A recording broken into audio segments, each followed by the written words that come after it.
तो सबसे पहले बात करते हैं जम्मू कश्मीर की, जहां कुपवाड़ा सेक्टर में सेना और आतंकियों के बीच मुठभेड़ जारी है। और जानकारी के मुताबिक दुर्गमुल्ला में 3 आतंकी अभी भी जंगल में छिपे हुए हैं, ऐसी आशंका है, जहां से रुक रुक कर फायरिंग की आवाजें आ रही हैं। सेना और पुलिस का ज्वाइंट ऑपरेशन जारी है और जानकारी के मुताबिक दुर्गमुल्ला के रिहायशी मकान में 3 आतंकी छिपे थे। वहां सुबह 9 बजे फायरिंग शुरू हुई और सेना के ऑपरेशन के दौरान आतंकी रिहायशी मकान से जंगल में छिप गए। ये आतंकी लश्कर ए तैयबा संगठन के बताए जा रहे हैं। सेना की जवाबी कार्रवाई के दौरान एक आतंकी घायल हो गया है, जबकि 2 अन्य आतंकी जंगल में छिपे हुए हैं। इसके अलावा अभी तक किसी तरह के जान माल के नुकसान की खबर नहीं है। सेना का ऑपरेशन बहरहाल जारी है।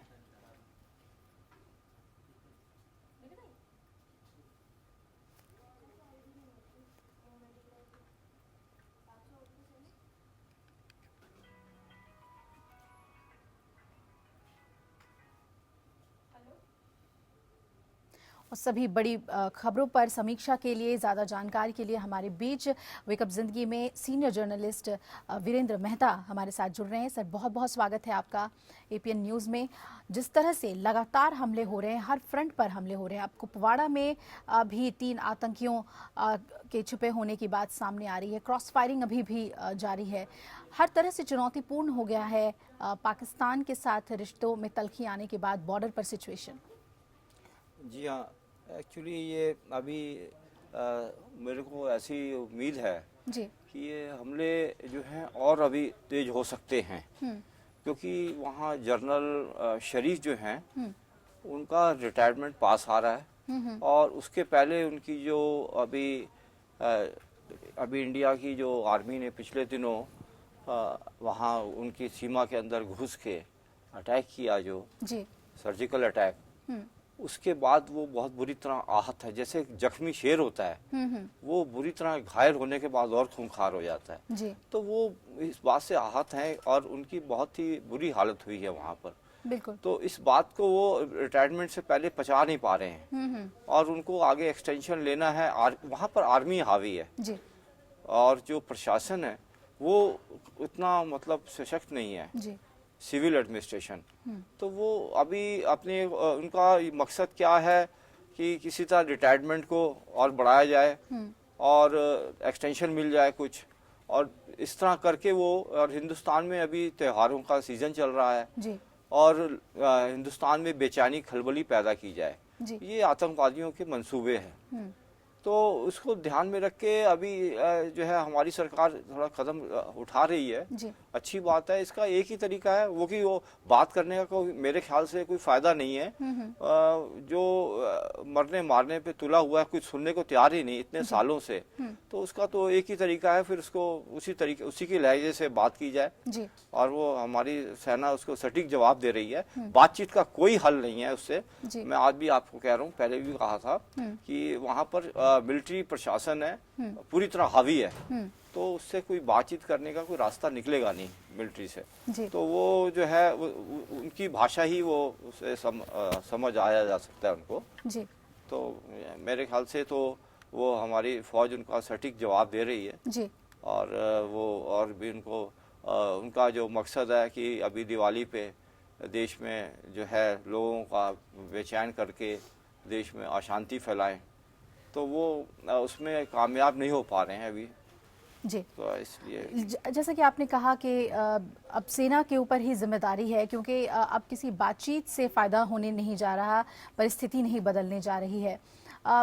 लेकिन यहाँ पर सिर्फ आतंकवादियों के घुसपैठ को रोकना सेना की बड़ी चुनौती नहीं है, बल्कि जिस तरह से सीज़ फायर का भी लगातार पाकिस्तान उल्लंघन कर रहा है और अब सिविलियंस भी उसके चपेट में आ रहे हैं, भारी गोलीबारी उनकी तरफ से हो रही है। क्या अब जोरदार जवाब देने की ज़रूरत है सेना को? जी हाँ, मैंने आपको बोला ना, इसका एक ही तरीका है, उसी की लहजे में उसका जवाब दिया जाए जी। और वो हमारे देश के प्रधानमंत्री ने उनसे कितनी बात करने की देश ने कोशिश की, उनको समझाया, उनके यहाँ चक्कर लगाए गए, सब कुछ कर चुके हम और कितने सालों से करते आ रहे हैं। ये 60 साल से यही तो हिंदुस्तान करता आ रहा है, बातचीत से पाकिस्तान को भी मसला कोई हल हो जाए, कोई बातचीत का रास्ता निकल आए जी। और लेकिन वो सुनने को तैयार ही नहीं है। तो उसका एक ही तरीका, उसका कान ऐंठ के उसको समझाया जाए, उसकी भाषा से ही समझाया जाए। और वहाँ पर मिलिट्री शासन जब तक रहेगा हावी और सिविल शासन के ऊपर, तब तक यहाँ पर ऐसी हालात रहेंगे। ये वहाँ की जनता को भी कुछ सोचना चाहिए।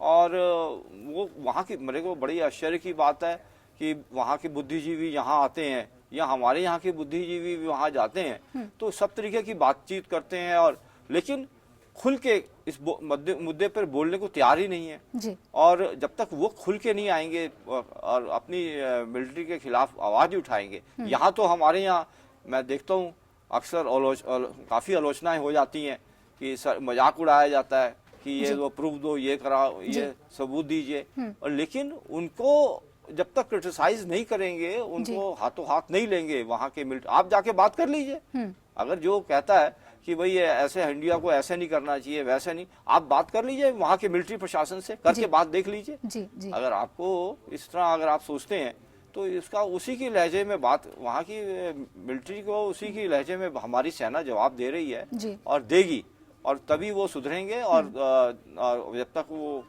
नहीं होगा इसका इलाज। जी बिल्कुल। और सेना लगातार घेराबंदी किए हुए है इलाके की, और उम्मीद है कि जो आतंकी जिनके छुपे होने की आशंका जताई जा रही है उन्हें भी जल्द से जल्द मार गिरा दिया जाएगा। इधर आज सरदार पटेल की जयंती है। सरदार वल्लभ भाई पटेल की जयंती आज राष्ट्रीय एकता दिवस के रूप में मनाई जा रही है। हालांकि इस मौके को लेकर सियासत भी गर्म है। रविवार को मन की बात में पीएम मोदी ने सरदार वल्लभ पटेल की जयंती का जिक्र करते हुए सिख दंगों का जिक्र किया, और पीएम ने कहा कि 31 अक्टूबर को सरदार वल्लभ भाई पटेल की जन्म जयंती का पर्व है, साथ ही श्रीमती गांधी की पुण्यतिथि भी है।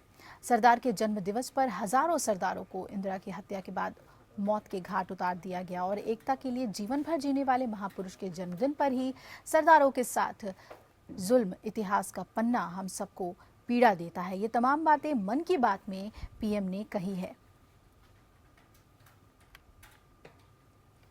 कैसे आप इस पूरे कवायद को देखते हैं, एकता दिवस को देखते हैं, जहां सरदार वल्लभ भाई पटेल को याद किया पीएम ने और इंदिरा गांधी की पुण्यतिथि को भी याद किया, लेकिन सियासत इस पर हमेशा से देखने को मिली है। खासतौर पर कांग्रेस को ये बात बहुत चुभती है कि सरदार वल्लभ भाई पटेल का बार बार जिक्र या उनके जन्मदिन को एकता दिवस के तौर पे मनाना बीजेपी ने और प्रधानमंत्री नरेंद्र मोदी ने इसकी शुरुआत की। ये बात कहीं ना कहीं चुभती है कांग्रेस को।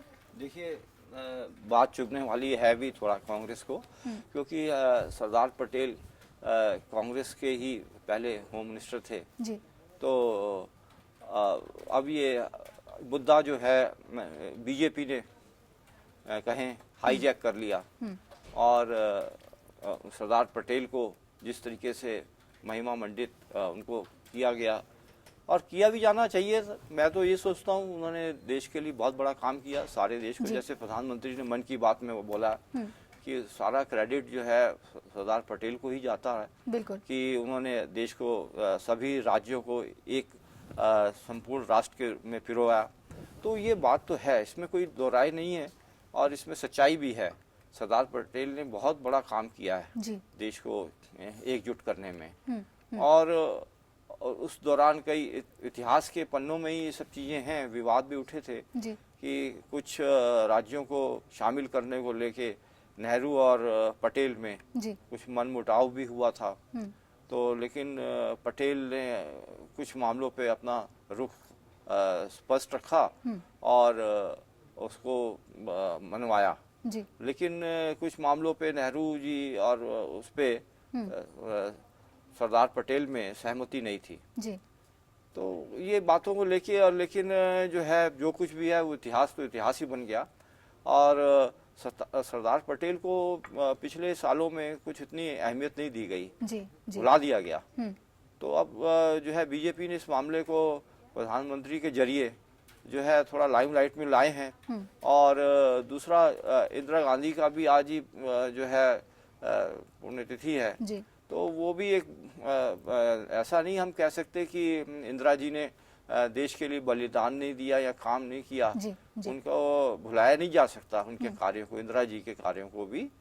और वो एक दुर्भाग्यपूर्ण था दिन कि उस दिन कत्लेआम हुआ सिखों का, इसमें कोई दो राय नहीं है।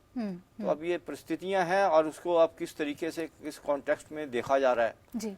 लेकिन इस पर सियासत नहीं होनी चाहिए। हाँ, नहीं होनी चाहिए जी। तो ये इस मामले में बड़ी फूंक के ही कदम उठाने चाहिए। किसी की भी जो है कार्यों को इस तरीके से हम इग्नोर भी नहीं कर सकते। जी बिल्कुल। चाहे और इंदिरा जी हो चाहे पटेल हो। बिल्कुल, जहां बीजेपी या यूं कहें कि केंद्र सरकार सरदार पटेल की जन्मतिथि को एकता दिवस के तौर पर धूमधाम से मनाने की तैयारी में है, तो दूसरी तरफ कांग्रेस भी, जैसा कि आज प्रधानमंत्री इंदिरा गांधी की पुण्यतिथि है, इस मौके पर कांग्रेस उपाध्यक्ष राहुल गांधी की अगुवाई में कांग्रेस नेताओं ने भी मार्च निकाला और मार्च में राहुल गांधी के साथ साथ कांग्रेस के तमाम दिग्गज नेता शामिल हुए। हालांकि आज इंदिरा गांधी की समाधि शक्ति स्थल पर कोई कार्यक्रम का आयोजन नहीं किया जाएगा।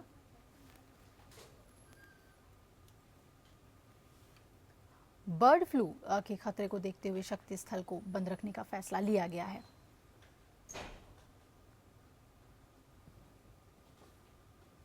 किस तरह से आप याद करते हैं इंदिरा गांधी के पूरे कार्यकाल को, और ख़ास तौर पे जो बड़े कदम उन्होंने उठाए और उसके बाद असैसिनेट किया गया उन्हें, लेकिन उनके पूरे व्यक्तित्व का असर क्या आज भी भारतीय राजनीति में देखने को मिलता है? जी हाँ, इंदिरा जी का जो एक बहुत बड़ा काम था कि आज जो बांग्लादेश का क्रिएशन हुआ है, वो बांग्लादेश इंदिरा जी की पहल पे ही उन्होंने बहुत बड़ा निर्णय लिया और सेना को जिस तरीके से आदेश दिया कि पाकिस्तान की पूरी फौज को आत्मसमर्पण सरेंडर करने के लिए मजबूर किया, वो इंदिरा गांधी जी की बहुत बड़ी एक जो है शख्सियत का हिस्सा है। उनका एक बहुत बड़ा निर्णय था। आज बांग्लादेश जो है बन के भारत की पूर्वी सीमा पे राष्ट्र बना है। इसी तरीके से बैंकों का जो राष्ट्रीयकरण हुआ है, प्राइवेट बैंकों का, वो भी एक बहुत बड़ी अचीवमेंट है। पहले प्राइवेट बैंकों का बोलबाला था, उनकी मनमानी चलती थी। वो इंदिरा जी के कार्यकाल के दौरान ही एक राष्ट्रीय बैंकों का राष्ट्रीयकरण हुआ है और कई योजनाएं चलाई गई हैं उससे, बैंकों से। अब वो कैसे क्रियान्वित हुई कांग्रेस को, लेकिन ये इस मौके पर एकजुटता जो उन्होंने दिखाई है मार्च निकालकर, इसकी इस वक्त काफ़ी ज़रूरत है, क्योंकि इंदिरा गांधी वो एक चेहरा है जो कि लोगों की भावनाओं से भी जुड़ा हुआ है। जी हाँ, वो अब कांग्रेस के जो सबसे लास्ट प्रभावशाली नेताओं की एक जो प्रतिनिधित्व कर रही हैं, वो इंदिरा गांधी के ही फेस के रूप में उनको याद किया जाएगा। और कांग्रेस के बीच में इस दौरान काफ़ी उथल पुथल भी रही जी। और वो अब दौर वो अभी तक थमा नहीं है उथल पुथल का, तो वो उसमें वो थोड़ा सा चाहते हैं स्थायित्व आए और अब राजनीति को नया डायरेक्शन दे, नए लीडर भी आ रहे हैं, नए नए नेता भी आ रहे हैं कांग्रेस में, तो वो उसकी जरूरी है कि उनको कोई ना कोई तो चाहिए। तो इंदिरा जी के लिए एक मिसाल है। बिल्कुल जी हाँ, क्योंकि राजीव गांधी को ज़्यादा समय नहीं मिला अपने कार्यकाल के दौरान काम करने का। बिल्कुल, तो एक मजबूत नेतृत्व दिया था इंदिरा गांधी ने, और कांग्रेस अभी जो सत्ता से बाहर है जो पार्टी, उसके लिए बेहद अहम है कि उनकी पुण्यतिथि पर वो एकजुटता दिखाएं, पार्टी की जो ताकत है वो लेकर सामने आए। हर बार की तरह इस बार भी पीएम मोदी ने जवानों के साथ दिवाली मनाई है। पीएम मोदी ने हिमाचल प्रदेश के किन्नौर के सुमड़ो में पहुंचकर आईटीबीपी, सेना और डोगरा स्काउट के साथ दिवाली मनाई। पहले खबर थी कि मोदी उत्तराखंड में चीन बॉर्डर पर आईटीबीपी के जवानों के साथ दिवाली मनाएंगे, लेकिन पीएम हिमाचल प्रदेश पहुंच गए। इस मौके पर सेना के जवानों और पीएम मोदी ने एक दूसरे को मिठाई खिलाई और पीएम करीब 1 घंटे तक जवानों के साथ रहे। इस दौरान पीएम मोदी ने चांगो गांव के लोगों से भी मुलाकात की। ये गांव सुमड़ो के करीब था। पीएम मोदी का गांव वालों से मिलने का कोई प्लान नहीं था, लेकिन वहां के स्थानीय लोगों से भी उन्होंने मुलाकात की।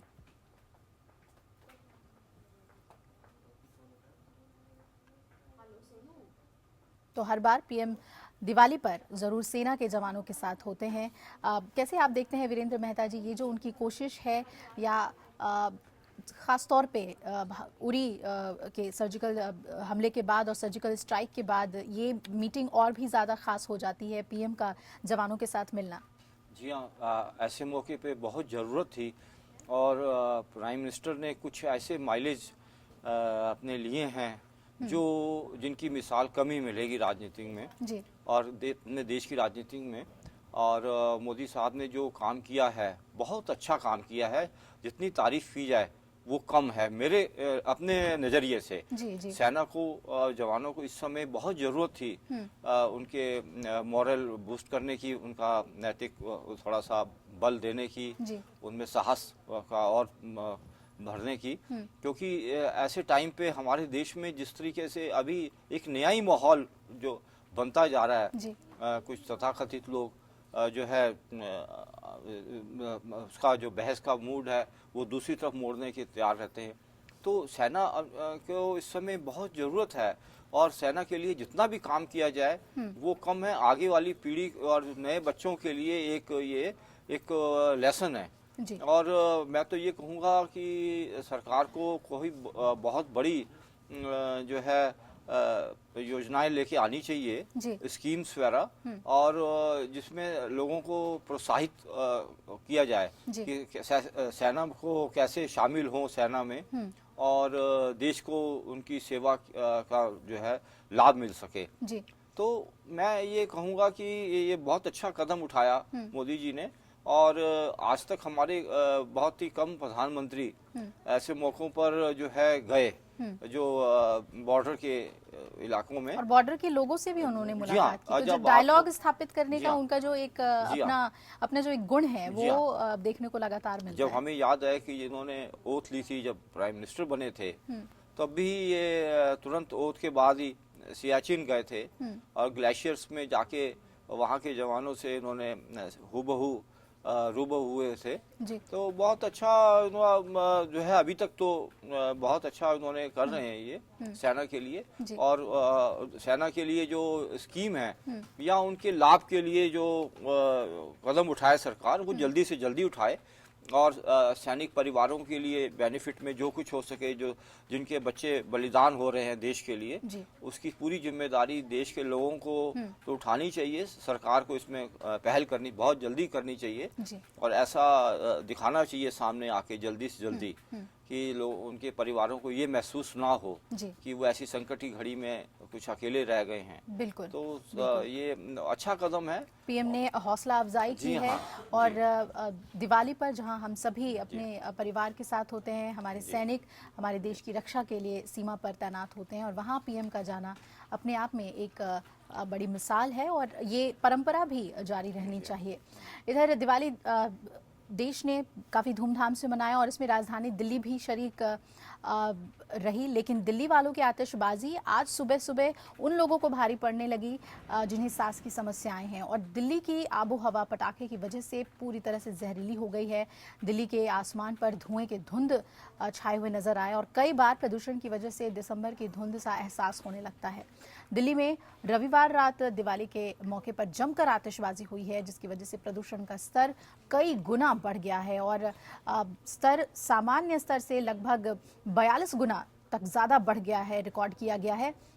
दिल्ली प्रदूषण नियंत्रण बोर्ड के एक आंकड़े के मुताबिक दक्षिण दिल्ली के आरके पुरम इलाके में प्रदूषण PM10 की मात्रा 42 गुना ज्यादा दर्ज किया गया, और बढ़े हुए प्रदूषण की वजह से लोगों को सांस लेना दुश्वार हो रहा है। और सुबह जो लोग ऑफिस के लिए निकले उन्होंने इसका नज़ारा देखा, काफ़ी ज़्यादा फॉग हर तरफ देखने को मिला, और ये स्मोक अभी हम कह सकते हैं, क्योंकि पटाखे कल बेहद ज़्यादा जलाए गए दिल्ली में। तो सर, ऑफिस आते हुए आपने भी देखा, हमने भी वो नज़ारा देखा कि ऐसा लग रहा था कि ये दिसंबर जनवरी के कुहासे का मौसम है, लेकिन स्वास्थ्य के नज़रिए से भी ये एक बड़ी समस्या है, हर किसी को दिक्कत होगी। क्या कुछ किया जा सकता है कि त्योहारों से पहले हम इसे रोक सकें, पटाखे वैसे जलाएं कि बहुत ज़्यादा प्रदूषण ना हो? जी हाँ, सरकार ने और स्थानीय प्रशासन ने हालांकि लोगों से अपील तो बहुत की थी, और कई देख रहा था मैं अखबारों में भी और चैनल्स में भी और मीडिया के कई उसमें माध्यमों में कि अपील तो हुई, कई NGOs ने भी अपील की थी कि भाई ये पटाखे कम प्रयोग में लाएं और इस्तेमाल ना करें, जिससे जो है प्रदूषण बहुत ज़्यादा फैले। हालांकि लोग जो है उसका कोई खास प्रभाव नहीं पड़ा और पिछले सालों में भी देखा ऐसी अपीलों का बहुत कम ही असर दिखाई पड़ता है। बिल्कुल बिल्कुल। तो सरकार को इसके लिए कुछ कदम इस तरीके से उठाने चाहिए कि जो पटाखों की जो लाइसेंस देने की प्रक्रिया है उसको थोड़ा सख्त किया जाए और जो ज्यादा जहरीले धुआं फैलाने वाले पटाखे हैं उस पर तो पूरी तरह प्रतिबंध लगा ही दिया जाए, क्योंकि हमें एक सिंबॉलिक तरीके से मना सकते हैं दिवाली, और जो कम धुआं फैलाने वाले पटाखे उसकी लाइसेंस जो है दिया जाए और जिसपे बच्चे भी खेल सके, ना नुकसानदेह हों ऐसे पटाखे और खतरनाक भी ना हो तो सेहत के लिए। तो सरकार को इस पे कदम उठाना चाहिए अगले आगामी वर्षों के लिए। ये हालात सिर्फ दिल्ली में नहीं है, मुंबई और जितने भी बड़े कमर्शियल सिटीज हैं जहाँ पर दिवाली बहुत धूमधाम से मनाई जाती है, क्या इस तरह की भी अवेयरनेस लाई जा सकती है कि रोशनी पे हम ज्यादा तवज्जो दें, ना कि क्योंकि साउंड पोल्यूशन भी एक मसला है। कल कई लोग ठीक से सो नहीं पाए और मार्कंडे काजू ने भी कहा कि 10 बजे के बाद तो पटाखे फूटने ही नहीं चाहिए। तो पूर्व न्यायाधीश अगर ये बात कहते हैं तो जाहिर तौर पर इसका असर तो पड़ रहा है, हम लोग महसूस कर रहे हैं इस चीज को। जी हाँ बिल्कुल। इसका मैंने आपको बताया, इसका एक ही तरीका है कि जो भी खतरनाक पटाखे हैं, जो चाहे वो नॉइज वाले हों, आवाज करने वाले, या प्रदूषण धुआं फैलाने वाले, तो सरकार को एक स्टैंड लेना चाहिए, एक नीति बनाई जाए और नीति बना के उसको सख्ती से अमल में लाया जाए और इसको लाइसेंस प्रक्रिया को भी सख्त किया जाए। किसी तरीके का इसमें जो है नरमी ना बरती जाए और इसको सख्ती से लागू किया जाए और जिससे जो है लोग ऐसे पटाखे खरीदे ही ना। अब मार्केट में आएंगे तो आप इतना बड़ा कंट्री है, कहाँ कहाँ किसको कहाँ कहाँ रोकेंगे, कानून से नहीं रोका जा सकता। और आम लोगों को भी ये सोचना होगा कि वो अपने आने वाले पीढ़ी को क्या दे रहे हैं। अगर इसी तरह से हम प्रदूषण के स्तर को बढ़ाते रहेंगे तो ये हमारे स्वास्थ्य के लिए बेहद हानिकारक है। अगर चाइनीज प्रोडक्ट्स को हम बैन कर सकते हैं, अपने ही स्तर पर ना खरीद कर उसे ना कह सकते हैं, तो बहुत ज्यादा पोल्यूशन फैलाने वाले या साउंड पोल्यूशन करने वाले पटाखों को भी हम ना कह सकते हैं। रोशनी में जो खूबसूरती है दिवाली की, वो सबसे ज्यादा दिलों को छूती है। वीरेंद्र मेहता जी, बहुत बहुत शुक्रिया आपका हमारे बीच आने के लिए, सभी बड़ी और अहम खबरों पे अपनी समीक्षा देने के लिए शुक्रिया आपका। धन्यवाद। बहुजन समाज पार्टी सुप्रीमो मायावती ने समाजवादी पार्टी प्रमुख मुलायम सिंह यादव पर गंभीर आरोप लगाए हैं। एक टेलीविजन चैनल से खास बातचीत में मायावती ने कहा कि साल 1995 में उनके ऊपर मुलायम सिंह यादव ने हमला करवाया था। मायावती ने सपा और भारतीय जनता पार्टी पर आरोप लगाया कि दोनों पार्टियां उत्तर प्रदेश में सांप्रदायिक हिंसा कराने की कोशिश कर सकती हैं। उत्तर प्रदेश चुनाव में मुस्लिम मतदाताओं और समाजवादी पार्टी के मुस्लिम वोट बैंक पर बात करते हुए उन्होंने कहा कि प्रदेश के मुस्लिम वोटरों की नजर सपा में चल रही अंदरूनी कलह पर है, ऐसे में वो सपा को वोट नहीं करेंगे। बीजेपी की सांप्रदायिक छवि को देखते हुए मुस्लिम वोटरों की कोशिश होगी कि वो सत्ता में ना आए, इसलिए इस बार मुस्लिम वोटर्स बसपा का साथ ही देंगे। मायावती ने यह भी कहा कि यूपी चुनाव में कांग्रेस की मौजूदगी पर बात करने की जरूरत ही नहीं है, क्योंकि कांग्रेस कहीं भी कंपटीशन में नहीं है। उत्तर प्रदेश के मुख्यमंत्री अखिलेश यादव पर उन्होंने आरोप लगाते हुए कहा कि वो भी अपने पिता की तरह ही हैं, जो हिंसा के लिए युवाओं का इस्तेमाल करते हैं। मायावती ने कहा कि अखिलेश सरकार ने उनकी सरकार में शुरू की गई योजनाओं के नाम बदल दिए थे।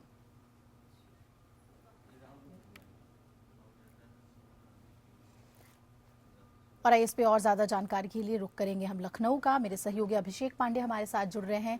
अभिषेक, काफी गंभीर आरोप एक टीवी चैनल को दिए इंटरव्यू में मायावती ने लगाए हैं और साथ ही जो मौजूदा सियासी स्थिति है उस पर भी उन्होंने टिप्पणी की है।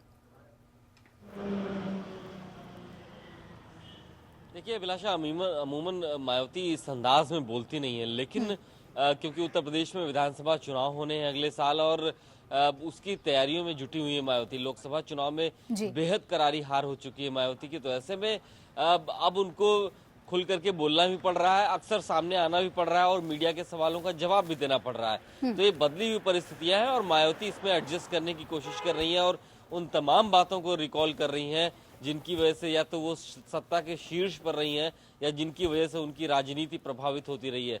इस बार दलित और मुस्लिम समीकरणों का नया एक ऐसा कॉकटेल तैयार किया मायावती ने जिससे उनको लगता है कि इस बार के विधानसभा चुनाव में बड़ी जीत हासिल होगी। लेकिन अभी हाल के दिनों में मुस्लिम वोटर्स को लेकर के और खास तौर पे समाजवादी पार्टी के अंदर जो अभी अंतर्कलह मचा है, उसके बाद से ये लगातार कयास लगाए जा रहे हैं कि जो मुस्लिम वोटर्स हैं वो जीत की दिशा में बढ़ेंगे या फिर अपने परंपरागत अपनी पार्टियों में जमे रहेंगे, यानी समाजवादी पार्टी को वोट करेंगे या कांग्रेस को वोट करेंगे। मायावती ने यही चीज स्पष्ट करने की कोशिश की है कि इस बार मुस्लिम मतदाताओं का मोह भंग हुआ है और वो बीएसपी को वोट करेंगे। सबसे खास बात यह भी है अभिलाषा कि करीब 100 से ज्यादा मुस्लिम प्रत्याशी इस बार मायावती ने उतारे हैं विधानसभा चुनाव में। तो ये समझा जा सकता है कि इस बार दलित और मुस्लिम समीकरण कारगर हो सकता है और इस बात को लेकर के मायावती बेहद आशान्वित है। उनको लगता है कि ये समीकरण सफल रहा तो उनकी सरकार बनेगी। जी बिल्कुल। और मुख्यमंत्री पर भी उन्होंने आरोप लगाया, जो अंदरूनी कलह है उस पर तो उन्होंने कह दिया कि मुस्लिम वोटर्स की नज़र है अंदरूनी कलह पर और वो कभी सपा को दोबारा मौका नहीं देंगे। लेकिन अखिलेश यादव को लेकर उन्होंने कहा, जिनकी छवि की हर तरफ प्रशंसा हो रही है, इस उठापटक के बाद भी उनके ऊपर उन्होंने निशाना साधा कि अखिलेश यादव भी अपने पिता की तरह ही हैं।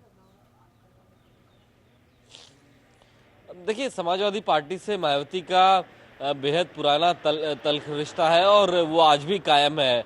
1995 में गेस्ट हाउस कांड की बात भी मायावती ने दोहराई है अपने इस बयान में और वो कहा कि वो कभी भूल नहीं सकती, अक्षम्य अपराध किया था मुलायम सिंह यादव ने। वही लिगेसी उन्होंने एक बार फिर से बताने की कोशिश की कि वो लगातार बदस्तूर जारी है। सरकार में चेहरा भले बदला हो लेकिन सरकार का काम वही है, उनकी योजनाओं के नाम बदले जा रहे हैं।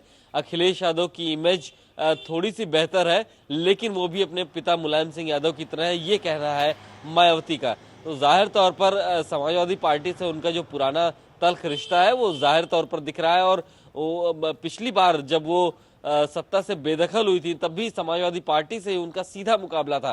तो ऐसे में जब लिगेसी हैंडओवर की और सत्ता बदली उसके बाद से ही मायावती लगातार अखिलेश सरकार पर हमलावर रही है और इस बार कुछ ही दिनों में विधानसभा चुनाव होने हैं। कम से कम जनता के बीच में ये संदेश जाए कि उन्होंने एक ऑप्शन उपलब्ध कराया लोगों के बीच में और इसीलिए वो लगातार काउंटर कर रही है। अभिषेक, एक और छोटी सी बात, मायावती हमेशा मीडिया से दूरी बनाए रखने के लिए जानी जाती हैं और अपनी पार्टी को भी नेताओं को भी इंस्ट्रक्शन होता है कि वो सीधे मीडिया से इंटरैक्ट नहीं करेंगे। ऐसे में जिस तरह का माहौल है इस वक्त सूबे में चुनाव से पहले, क्या अब उन्हें ये महसूस हो रहा है कि मीडिया के जरिए ही वो आम लोगों तक अपनी बात पहुंचा सकेंगी और ये रिस्क नहीं लिया जा सकता कि वो मीडिया से अब बात ना करें?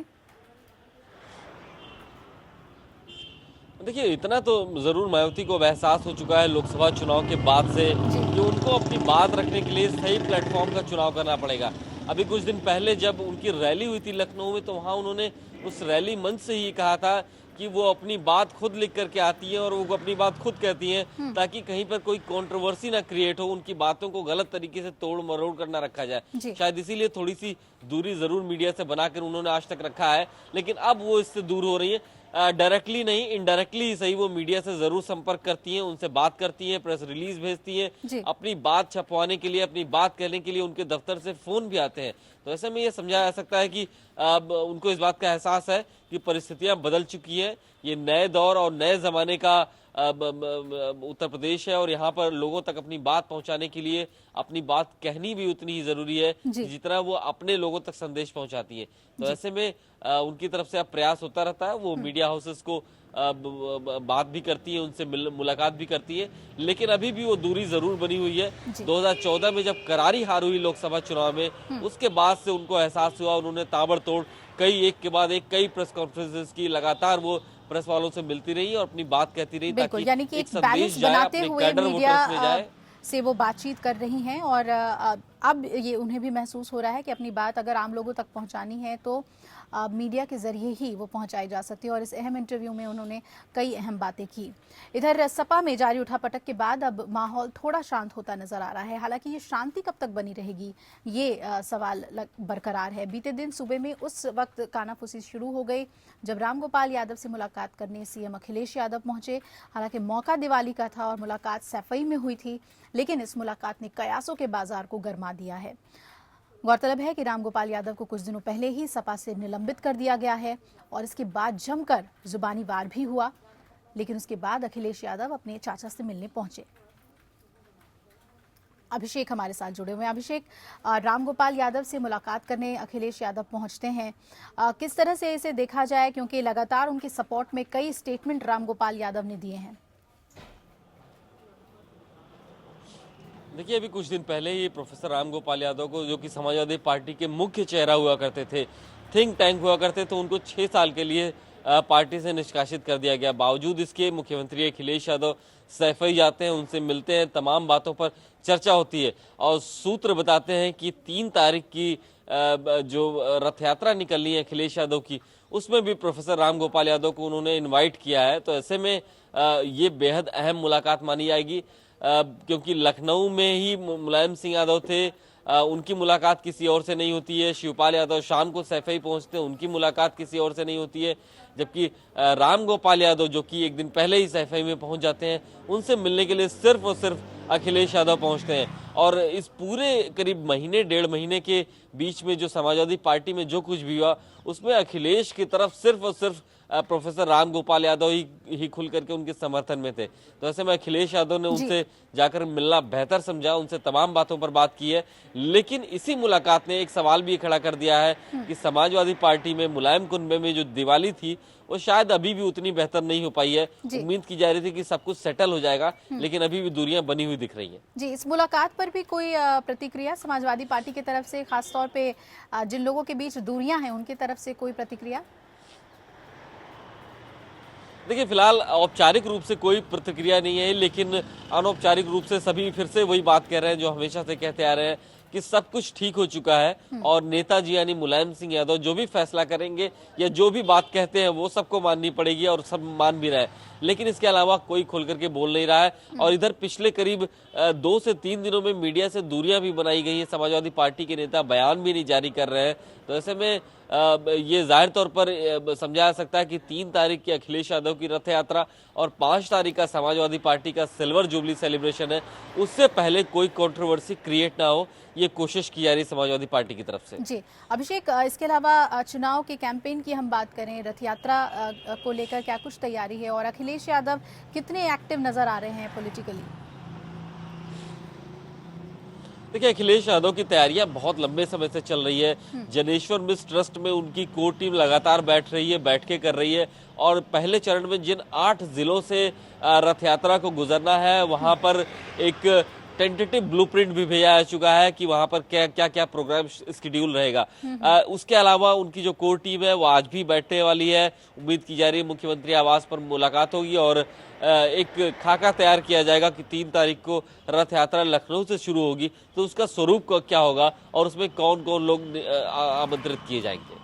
चलिए अभिषेक, बहुत बहुत शुक्रिया आपका पूरी जानकारी हमें देने के लिए। उत्तर प्रदेश की सियासत से जुड़ी हुई आइए उत्तराखंड की अहम खबर जान लें। पाकिस्तान के जरिए सीमा पर आतंक को लगातार बढ़ावा दिया जा रहा है और जम्मू कश्मीर में इन दिनों आतंकी घुसपैठ कराने के पाकिस्तान की ओर से लगातार गोलीबारी की जा रही है और भारतीय जवान पाकिस्तान को मुंहतोड़ जवाब भी दे रहे हैं। हालांकि पाकिस्तान के कायराना वार की वजह से कई भारतीय जवान शहीद हुए हैं। वीरों की भूमि कहे जाने वाले उत्तराखंड के कई जवान पिछले कुछ महीनों में आतंकियों के गोली के शिकार हुए हैं, जिसे लेकर वीरों की भूमि उत्तराखंड में पाकिस्तान को लेकर काफी आक्रोश देखने को मिल रहा है।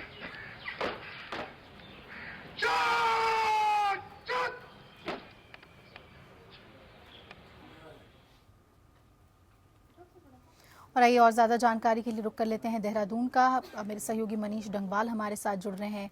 मनीष, उत्तराखंड के कई वीरों ने अपने प्राणों की आहुति दी है और किस तरह से आम लोगों में इसे लेकर आक्रोश है?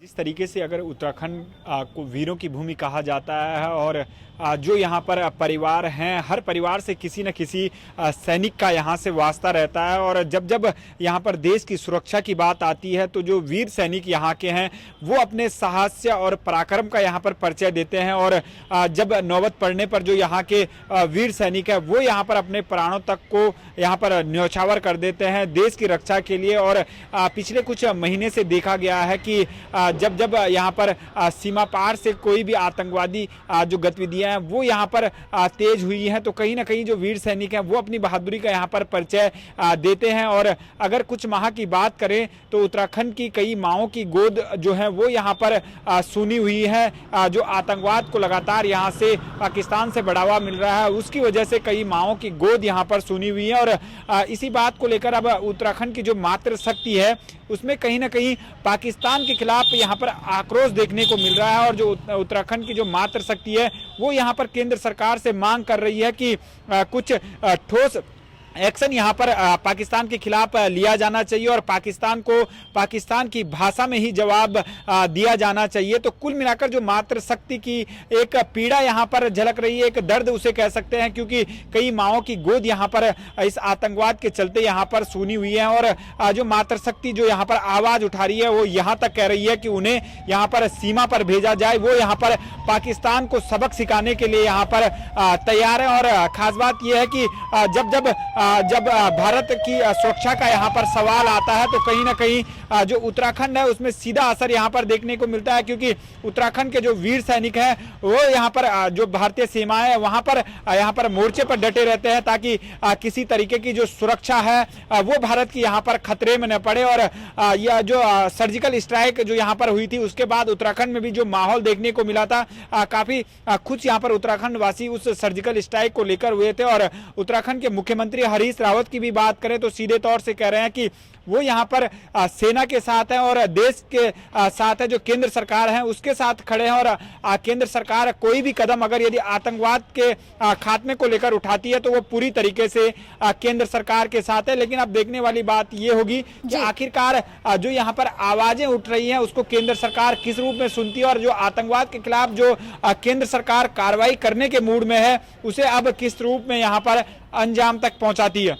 चलिए मनीष, बहुत बहुत शुक्रिया आपका हमारे साथ जुड़ने के लिए। बहुत तफसील से आपने बताया कि किस तरह से इस वक्त वीरों की भूमि उत्तराखंड में शहीद हो रहे जवानों को लेकर आम लोगों में आक्रोश है। उनके परिवारजन भी चाहते हैं कि मुंहतोड़ जवाब दिया जाए पाकिस्तान को, और सैनिक परिवारों के लिए क्या कुछ और बेहतर किया जा सकता है, ये जिम्मेदारी भी अब केंद्र सरकार के ऊपर है।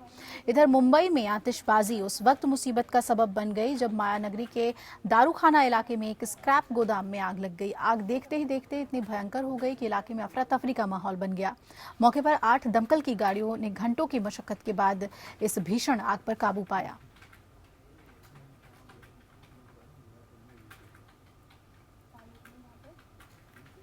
ज्यादा अपडेट के लिए मुंबई का रुख करेंगे। मेरी सहयोगी स्वीटी आदिमूलम जुड़ रही है हमारे साथ। स्वीटी, आग की खबर है और क्या कुछ जानकारी मिल पा रही है?